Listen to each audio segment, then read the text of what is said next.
Hello and welcome to GreenShift. My name is David Austin, and I'm joined by my co-host, James Balzer, affiliated expert with the Center for Strategic Energy and Resources, CSER. And I'm excited to welcome our guest, Nikki Kemp.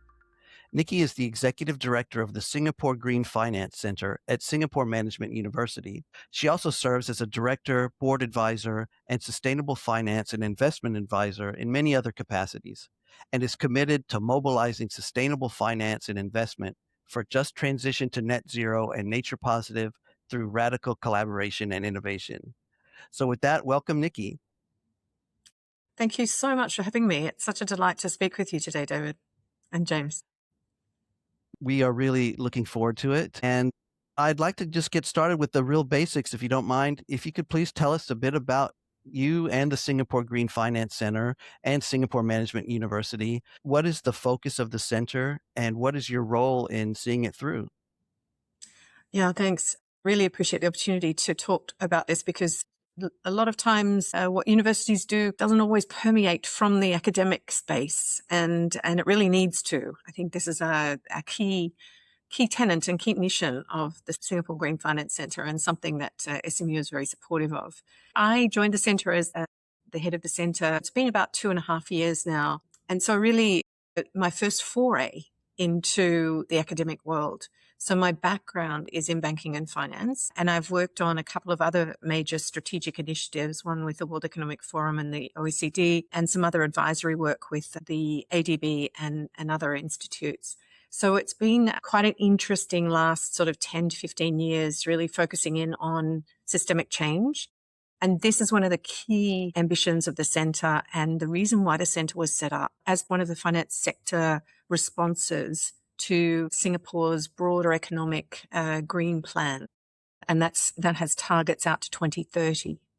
So setting up the centre meant MAS considering, okay, well, where are we right now with financial green finance and the finance sector response, and where do we want to be? And it was very clear that Singapore was in a fairly early stage back then of knowledge, capability, and really its ambition around being a financial centre needed to expand if it was to become also a sustainable finance centre. So capacity building, knowledge, key tenets, and really, where do you get that from? Well, you certainly get that from universities and research, but you also get that from the industry. So the industry had to play a really important part in the development of the centre's mandate, and the MAS brought in 9 global financial institutions, banks and asset managers, to become not only funders of the centre, but also advisors to the centre on how we go about that mission and delivering on that mission. And the activities around that have formed through 3 distinct pillars for the centre.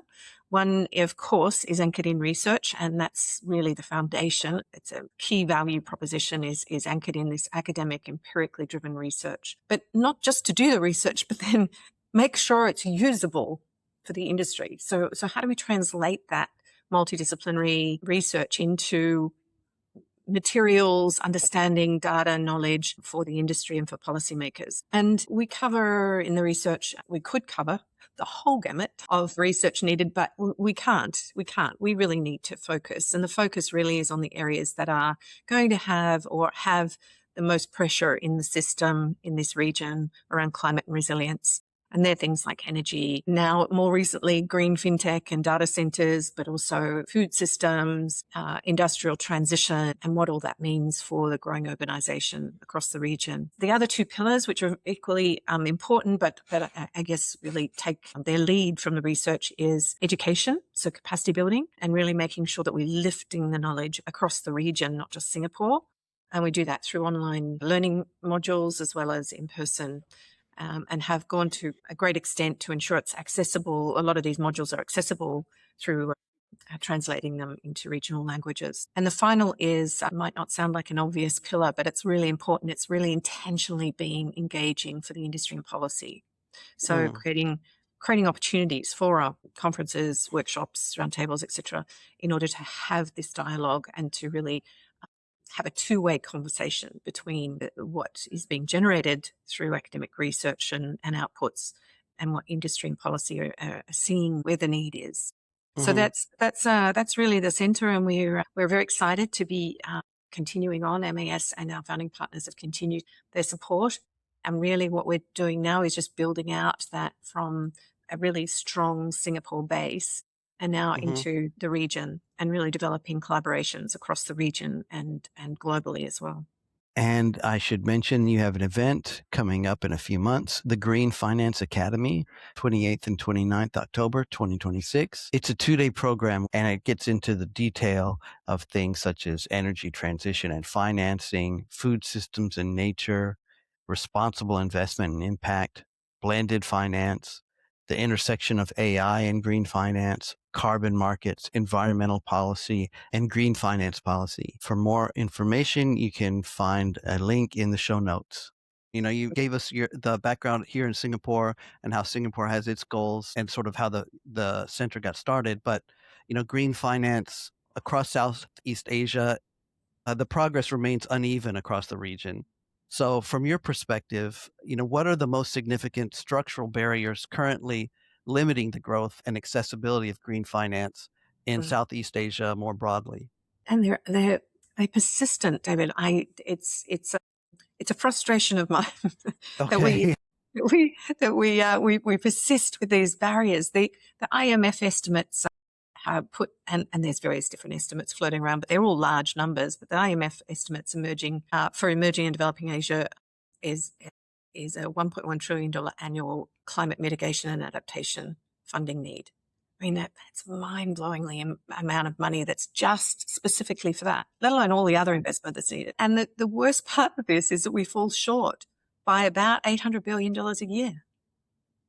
So we really, those barriers are real. The things that I'd point to that I think are really critical and are being worked on are regulatory fragmentation. So we've got, quite a disparate region with lots of different levels of economic development, different socioeconomic and sociopolitical objectives. And that leads to different needs for regulatory frameworks. And that consequently leads to a fragmentation. It's not easy for large scale capital, that 1.1 trillion, to easily access the market because of that fragmentation.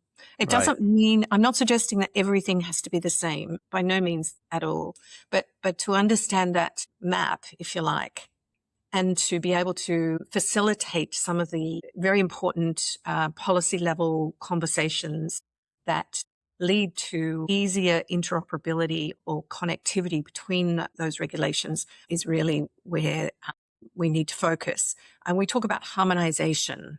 That doesn't mean making everything the same. The other is we don't have another major barrier. We don't have enough private sector engagement in the financial system. It has been a region that has been, from a green finance perspective in particular, heavily dominated by public sector and multilateral funding. And that reliance has become, I think, almost self-fulfilling, that the private sector hasn't lent in as much as they could, perhaps. There are obviously cautions there and there are risk concerns and so on and so on. But that private sector engagement, I think, is something that very much on the minds of financial institutions, regulators and governments right now. For example, ADBs has put together some catalytic green finance facilities and so on. And Singapore more recently around FAST-P to bring together private sector with those existing experienced funders from government and from philanthropy and from the multilateral sector. So just to speak briefly about the FAST-P, I think it's a really interesting one coming out of Singapore, because it's a structure that not only has Singapore government commitment, then says, okay, match us, all you other governments that want to participate, say Australia and UK have lent in, for example, and the multilaterals, ADBs involved, and the philanthropic sector as well, to say, okay, let's make this not just $500 million, which is the Singapore commitment. Let's gross this up now to $1 billion of catalytic funding. And catalytic being a key word, we want to multiply that by 5 with private sector input. So now we want to actually turn that into 5 billion. It's a good structure. It's a good structure. But if you go back to the numbers I was talking about at the beginning, we need like 100 of them. It's a great structure, but we need more. Could you give us just a brief description of what is FAST-P? Can you describe Sure, that? sure. Yeah, sure. Mm-hmm. Yeah. So the Financing Asia's Transition Pathway is a Singapore initiated program. The government is putting $500 million of their own government money on the table and has said to other governments, come and match us, not for the full 500, but we want to build the other $500 million to $1 billion using friendly parties who want to come in and support the initiatives under FAST-P. That's included, as I said, Australia, UK, the multilaterals and philanthropy. So Temasek's also involved. And it's been really successful in crowding in those partners. Mm-hmm. What's also been successful is there's been some initial deployment of funds under that structure. This could be an interesting platform, overarching platform for the deployment because they're deploying into 3 sort of strategic areas. The interesting thing about FAST-P is the sectors that have been chosen are all industrial and energy based. Mm-hmm. Okay. So I think there's a very good reason for that, apart from the fact that this is where the funding is needed, it's definitely needed. These are assets that are not hard to fund from a project finance point of view. So they're assets with a fixed capital cost and typically a cash flow that can be funded. These are not the most challenging end of the financing spectrum for green and nature finance and so on, and resilience finance. And that's not a bad thing. Let's start with something that can work and we can prove it. And, then it can be a platform that can go into other sectors because it's not limited to other sectors. It's just these are the desired sectors that have been identified through the investment mandate. And it involves a couple of Singapore's blended finance entities such as Pentagreen and Clifford Capital, who have been formed as public-private partnerships to start with. So they've got public sector and private sector shareholders, and they're now looking to deploy these funds in a way that actually attracts then private sector capital after they've de-risked or underpinned the returns. It's quite an interesting structure. It's a good one to watch because it is moving forward more than Singapore. It's got a lot of broader institutional support now. So there's been some additional commitments that have coming up. So as I say, it's a good $5 billion is a good start, but we need multiples of these if we're to scale. It doesn't give us scale. It gives us structure, and that's a good thing. Challenge sometimes I've noticed in financing for sustainability is you're trying to align particular stakeholders with specific incentives to capital pools. So the capital pools have to have aligned incentives with the stakeholders. So the incentives have got to meet in the middle somewhere. And the stakeholders could be local communities, local governments, national governments, and so forth. And so the challenge sometimes, public sector finance and MDBs, that's, there's a clear incentive for them from a public good standpoint. Right. But trying to sort of meet the commercial actors halfway can be tricky. And so trying to find where you meet those actors in the middle, that's where investability can come from the private sector. That's been my experience, at least. Does that concur with what you're talking about? Yeah, very much so.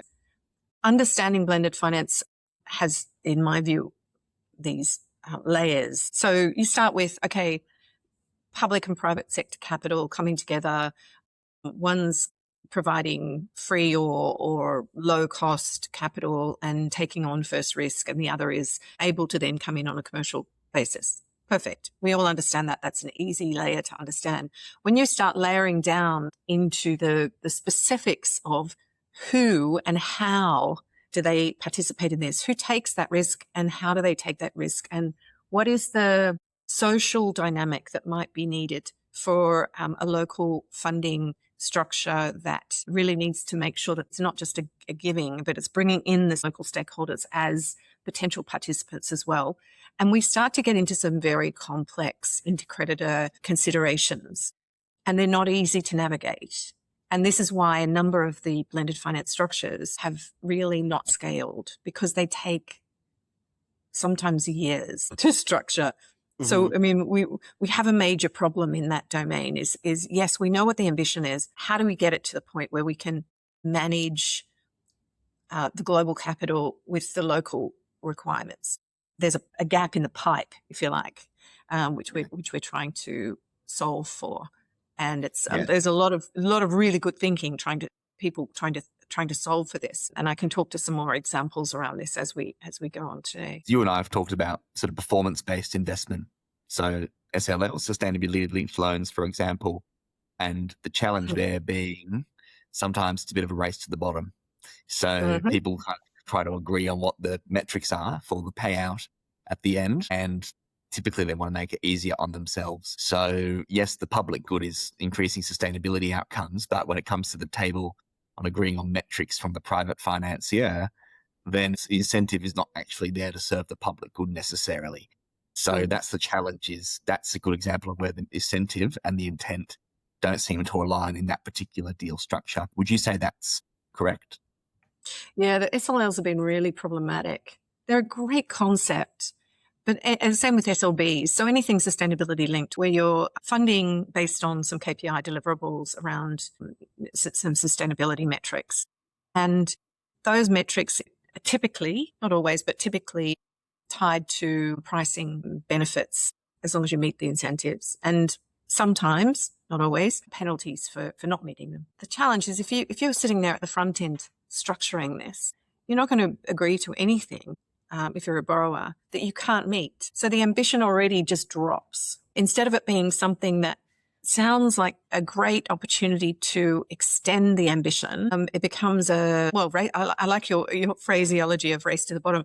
It becomes a question of how do I mitigate my risk as opposed to how do I elevate my ambition.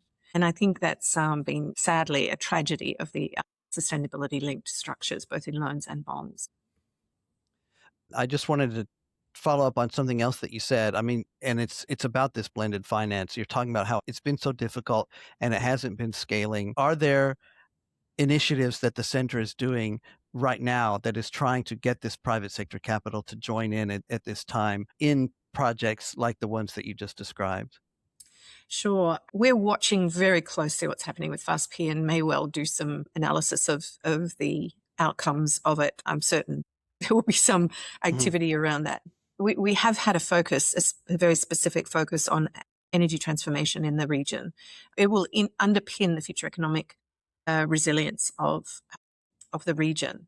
And bearing in mind, of course, that this region is still the fastest growing economic growth, fastest growing region in the world and continues to be. There's a consistency and a resilience around that economic growth that is very interesting and becoming increasingly interesting as we see economic pressure in other parts of the world. The other unfortunate side of that is a lot of the electricity is generated from very high emissions sources. We must see a reduction in the future emissions growth curve as a result of that. That is critical for the world. And to do that, there have been a number of attempts to focus in on the biggest generator of those emissions, which is the coal sector. Unfortunately, they haven't progressed well.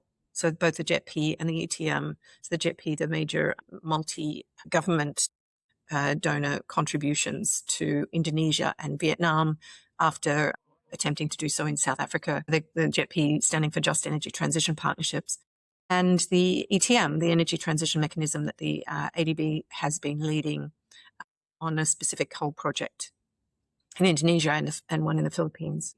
These projects aren't doing well, or these structures aren't doing well. We've been analysing that. If this isn't the way to go, what is the way to go?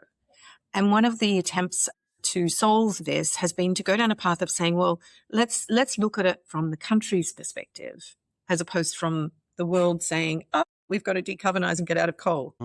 So if we put ourselves in the shoes of Indonesia, actually we started in India for reasons of having data and access, and now Indonesia and Vietnam. And if we put ourselves in the shoes of the energy stakeholders, electricity generation in particular, stakeholders in those countries, we're really standing in the shoes of the strategically important state-owned enterprises, and Indonesia being, of course, PLN, and Vietnam, EVN. It's a little bit more fragmented in India, so the one SOE that was focused on for this research was NTPC, which is one of the large state-owned generators. Now, when I say putting ourselves in their shoes, it's really saying they've got this demand that they have to meet for this future energy. They've now got an overlay of an energy security crisis globally.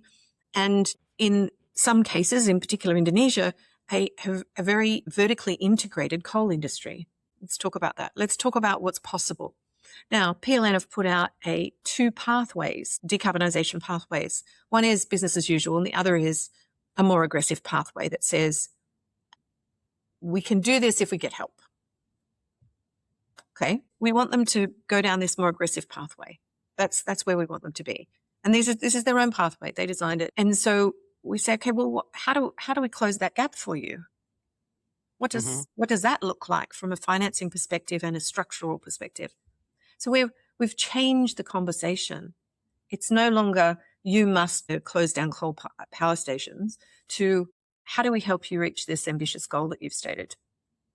So the model that's been designed around this through a number of deep research inputs has been to say, okay, here is an opportunity to establish exactly how much concessional capital you need in a blended finance structure in order to deliver on that outcome. And there's a whole lot of different inputs from the socio-political to the economic to the all variables that can also be tweaked, right? You can change some of the assumptions in this. So now we've got a conversation with them about not only, okay, here's a potential model that you can use to start talking to funders, but also from funders' perspective, here's something that PLN are willing to talk to you about in a real sense, in a committed sense.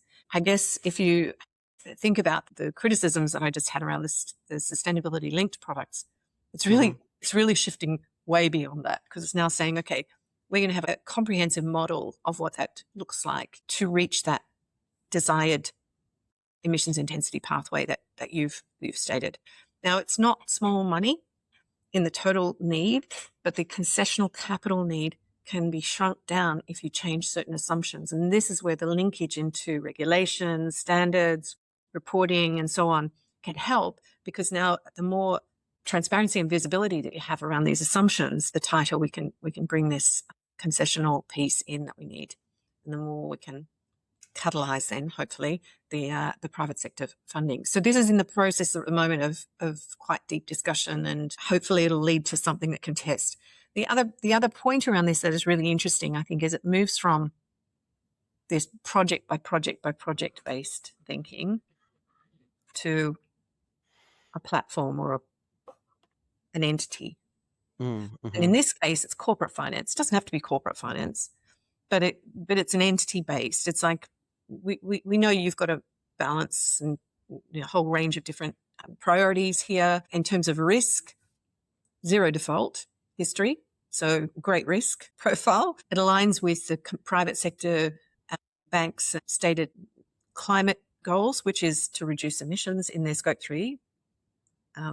So there's some really nice alignment here around how a platform like that, demonstration of how a platform like that could potentially lead to some very large scale outcomes for funding that has direct linkage and measurable linkage to emissions reduction.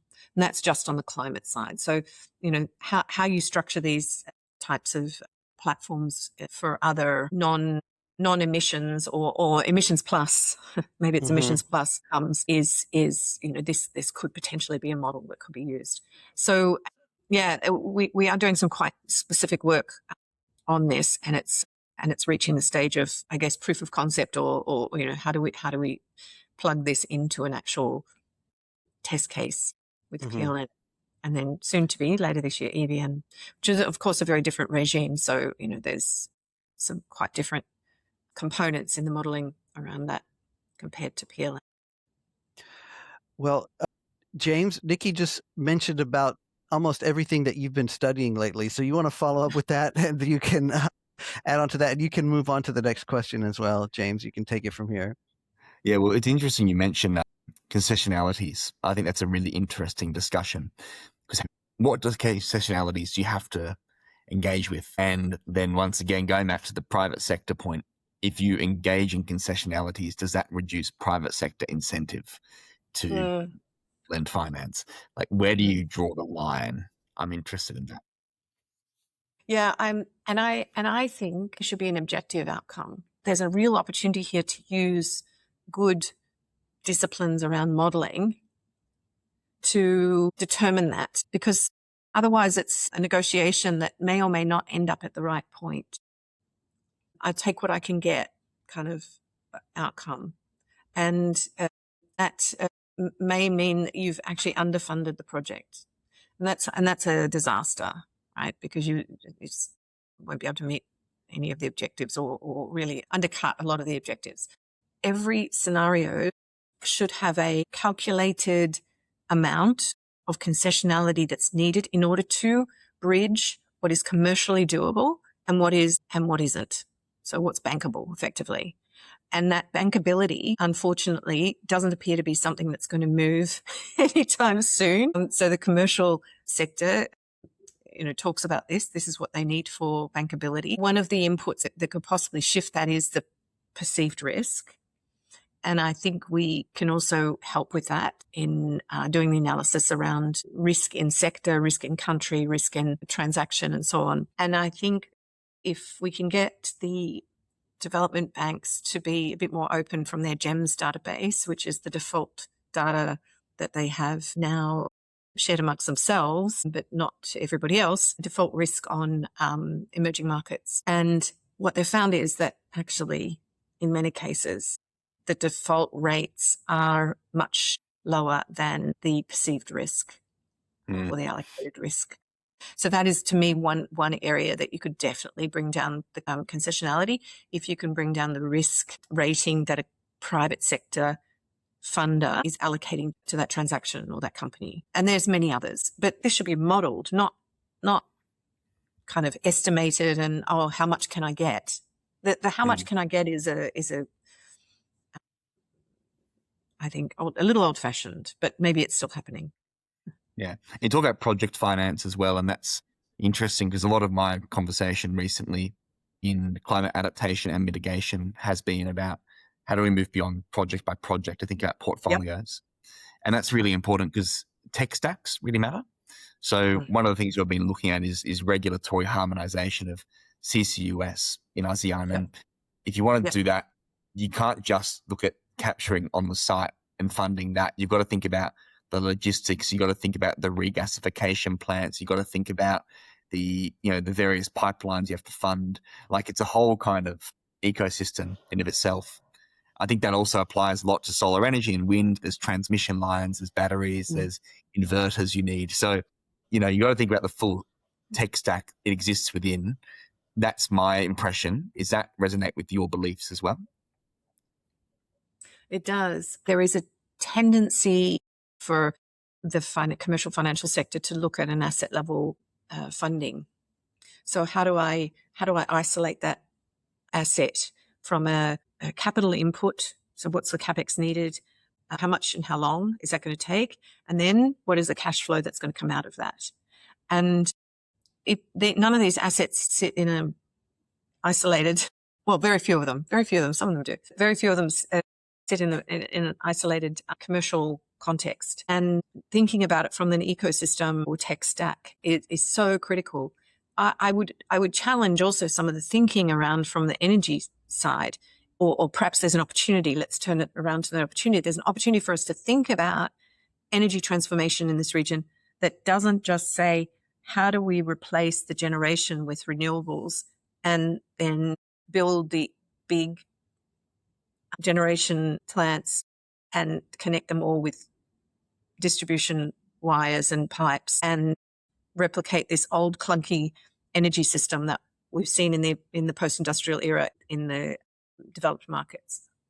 I actually think Asia's got a really big opportunity. It's more than an opportunity. I think it's a need because of the physical structure of the region. So the island archipelagos and undersea connectivity, with the risk of the undersea cabling and the challenges that many countries are having with that. Whenever you build this big infrastructure, it's not only the capital input, it's also the maintenance of that and the risk, the security risk that is connected to it. Do we really need it? Is there an opportunity to modularize energy across the region? What does that look like in a tech stack? I think there's a whole lot of questions that we can do some more work on to help the finance sector adjust from what they typically would fund, these big industrial upfront capital cost structures, to maybe something that's more localized, has more of a cash flow, less of a capital upfront cost. Just a lot of difference there that I think we need to think about. And I don't think the financial markets themselves are going to think about this. It's a development question, not a financing question per se.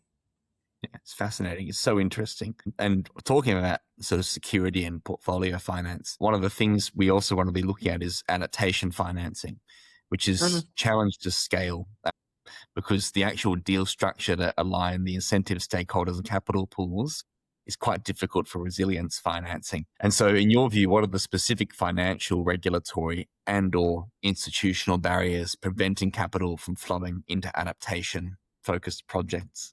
Such a critical question for this region. I mean, we are sitting in one of the most climate-exposed regions in the world.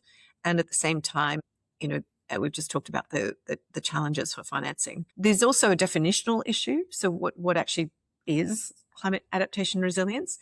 And there's also a question of, shouldn't this just be government spending? Yeah.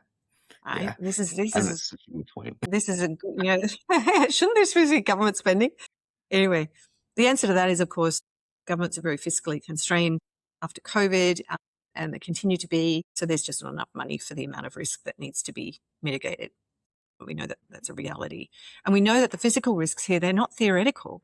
The scenarios, which have been labeled severe warming scenarios, 3.2 degrees, which are now not looking so unrealistic in the recent climate science updates, put an economic loss in ASEAN of around 37% of GDP by 2048. Can you imagine?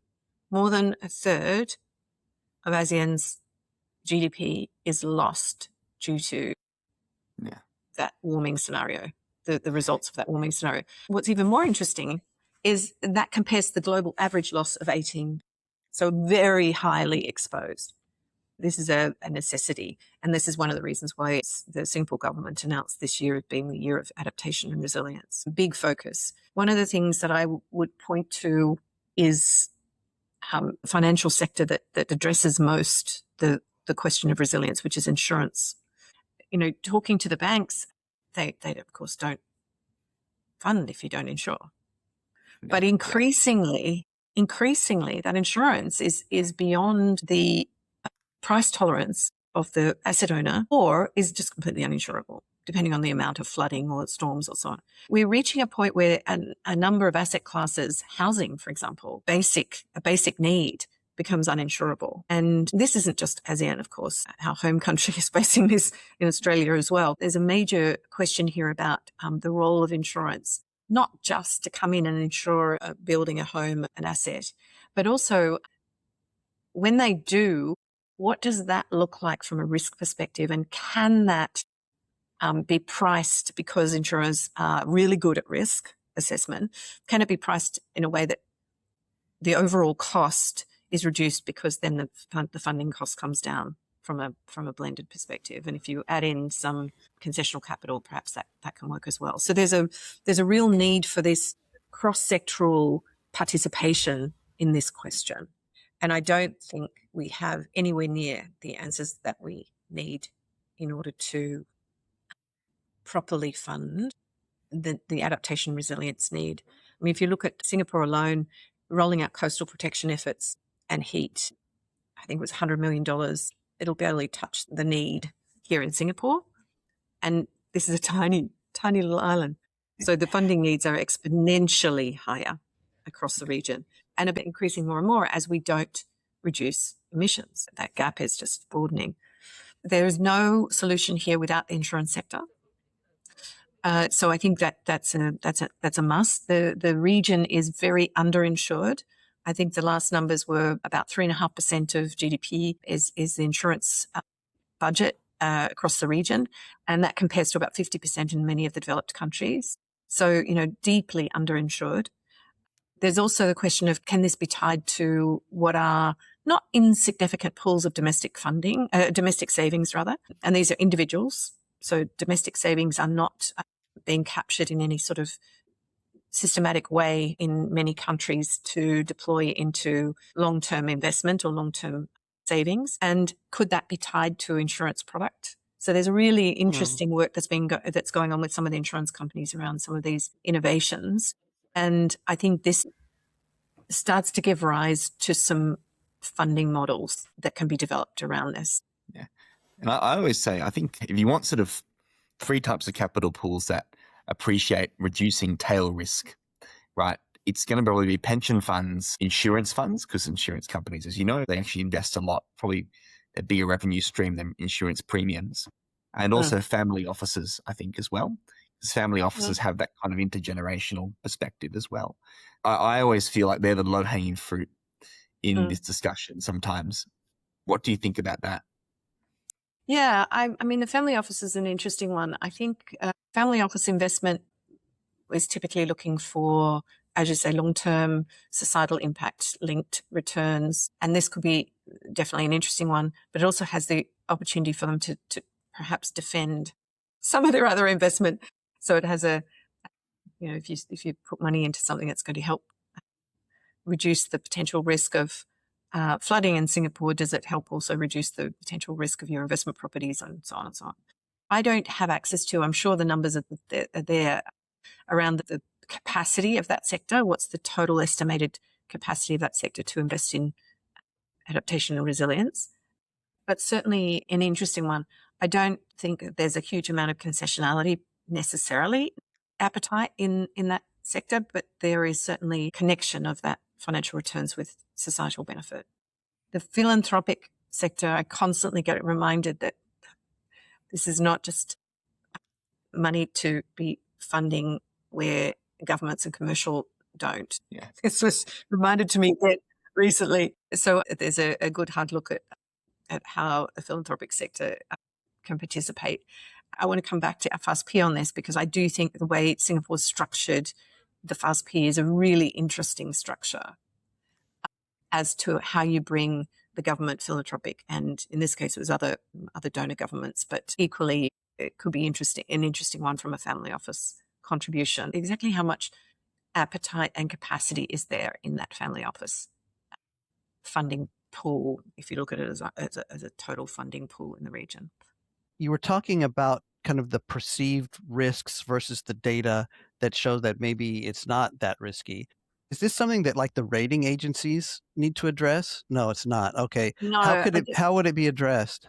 No, I think, well, when we say the rating agencies, potentially, I think the first step is, I think this GEMS database needs to at least have some other third parties access to it in order to be able to make use of it.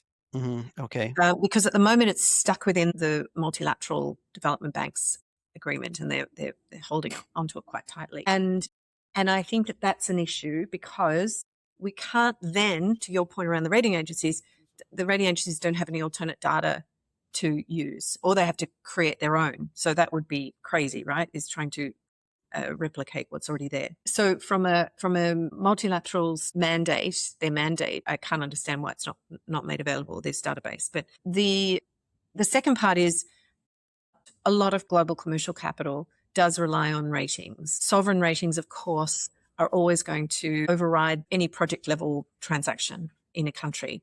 So we've got not just a company or financing level question around ratings. We actually need to see the sovereign ratings also reduce. And I think that's one of the biggest challenges is we're allowing the ratings agencies and our own estimates to work only on a model of the fiscal performance of developed countries. We haven't established that the developing and emerging markets in Asia are actually growth markets. How does that adjust the risk? Because many of the developed markets have no growth. Right. So where's the discount on the risk associated with that? Where's the discount on the risk associated with some of the geopolitical turmoil that's happening at the moment in the world? So there's a couple of things. One is this is a really important database that could be very helpful, the GEMS database. The other is I think that the whole measurement around what we perceive as a risk in this region is completely through the lens of developed stable markets with no growth. Should I say stable markets? Some of them aren't so stable anymore. Right, yeah. I don't know. It's mature. Mature I feel like it markets. changes every day Yeah. at this point, to be Yeah. honest with you. Yeah, It's true. a day-to-day recalculation at this point. That's right. So, Yeah. so there's a couple of things there that I think are really, really important. But one of the things that I think is so critical here is this reframing of these are growth markets. With every opportunity that has above system growth or potential, there is obviously going to be some level of risk associated with that, because the whole risk reward paradigm doesn't disappear. Instead of financial institutions and investors saying, I can't because of the risk, can we just recalibrate the opportunity here? Because there's a really big growth opportunity in this market. Right. Yeah. And I think it's actuaries sometimes. so fundamentally important to the economy. We don't also allocate the economic importance to assessing the risk. We think of it in the context of it's a standalone commercial business. Mhm. That's how the West works, right? That's how they're developed.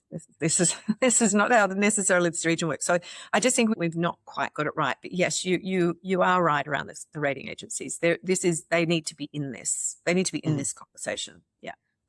Yeah, the actuaries have got to figure out their formulas. They've got to figure out what actually should go into a formula to calculate risk. So you don't have to answer this if you don't want to, Nikki, but whose ear would you need to whisper into, or whose lapels would you need to grab to try and get this GEMS data released? Where's the choke point? Well, it's interesting because I think you've got to start with the multilateral development banks shareholders, which are the governments. Because if you draw the circle back to the governments, the very governments that are shareholders of these multilaterals, they're the ones that are also withdrawing ODA, development assistance. So, so the official programs that the various governments commit to every year, developed country governments commit to every year to support developing countries. And there's been a significant reduction in ODA commitments in recent years. And these are the very same governments that are then funding the multilaterals and not pushing the multilaterals past this, I've got to have a AAA rating mindset. And then also not pushing them, I've got to be catalytic, not crowd out the private sector. So in other words, you don't have to keep making money if there's a private sector that can come in and do that deal or fund that sector. Someone said to me the other day, it's because there's bankers running the multilaterals. It's like, okay, yeah. The commercial mindset is really deeply embedded. The IFC will talk about the fact that they're the commercial finance arm of the World Bank. So it comes down to the mandate and shareholder governments having a requirement for the mission of the multilaterals to be truly catalytic and supporting of the evolution of the market. And that means you would release that data. Right. Because there's no other reason why you wouldn't release it, because you can mask it so you don't have privacy issues. The only reason that you would hold on to it is for commercial reasons. I have a commercial benefit. And that's crazy to think of. Before we wrap things up, though, is there anything else that you wanted to talk about that we haven't addressed? Well, the only other thing that I would say that is really significant and is very front of mind for us is this point around capacity. How do we help lift the capacity in the region? Because too often the region's seen by others and perhaps perceives its own self as a beneficiary as opposed to a true participant. And what I mean by that is, if your local banking system, and it is a very local banking dominated market, if your local banks don't have the capacity to understand what the taxonomy means, how to apply it to a transition loan, how the carbon markets might integrate into that, how do I assess the nature impact of that loan, all of these different things that the global banks are doing, then we're missing a huge component of the market opportunity because, as I said, it's a local bank dominated market. Now, there's been some shifts more recently and some new capacity that's being built across some of countries in the region, but it's lagging badly. So there's a real capacity building opportunity here. This is front of mind for us, and us leaning into how do we participate in more networked development of capacity building across the region with the other universities. How do we work with the financial sector? How do we work with policymakers to help build that capacity? Because at the end of the day, the solution has to be locally owned, not just sent in from the developed finance markets to save the day. Finally, I'd like to ask you, we're in this sort of strange point in time in history where kind of the rules-based global order is being challenged. In the short term, are you generally optimistic, pessimistic? How do you see things playing out maybe over the next 3 to 5 years? Yeah, it's a huge question. I mean, there's a number of things that I think are really highly relevant. One of them in particular comes back to the point I was just making, which is this whole global alignment, but working on a localized framework and mission and mandate. So, you calibrate everything from what is needed for the region as opposed to calibrate what is needed for global investors who want to come into the region. It's a different frame. And so that's a big one. I think we're seeing a shift in that right now as we look at the emergence of taxonomies that aren't completely identical to the EU taxonomies and aren't completely identical to the application of the ISSBs, for example, and other frameworks are being tailored for the use in country. And I think that is a very, very good thing because it helps to solve, hopefully, that connectivity to the local needs, the community. The other is, I think we've finally accepted that there isn't a solution where we fund only green. That the whole transition and inclusion is absolutely needed for the region. And that's now, I think, globally recognized. It's just we need to figure out how to make that robust. Yeah. So we don't fall into traps like we have with the sustainability linked products. We've also fallen into traps around the green bond market, for example. There's been very little additionality there. In other words, it hasn't funded things that wouldn't have otherwise got funded. They're just labeled it green. Mm-hmm. Yeah. So we've got a bit to learn. There's some really good data out to learn from that as well and to think about how we make that different. The other is around blended finance and really making that core, but shifting it from this project by project. It'll never emerge to anything meaningful without doing that. So what does that look like from a platform perspective? And talked about some examples of that. The channel through which finance comes into the region isn't seamless. It's very, very full of friction. It's very difficult. So in other words, you've got these global capital that can't find its way to the right places. And so how do we engage local finance through intermediaries, through the banking system, maybe if there's a growing insurance system, to be that vessel to capture that global capital and then distribute it out into maybe. But there's a really interesting question there around how do we create that pipe for that channel for global capital to reach the local level. I'm very keen to sort of understand what we can do around that to help ensure that the SMEs and rural communities and so on are getting the funding. Probably the last one I'd talk about is integrating climate development and resilience. So in other words, not seeing everything as either climate or development or resilience, but actually it's all part of the same bundle. And can we identify how we can ensure that whenever we're looking at funding, that there's a discussion or a consideration or even frameworks or taxonomies around adaptation, nature, community-based livelihoods, etc., when we're thinking about green finance. So it's not just climate. Climate's important, but not just. Well, thank you so much, Nikki. It's been a pleasure talking to you, and this has been such an interesting discussion. Thank you for coming on the podcast.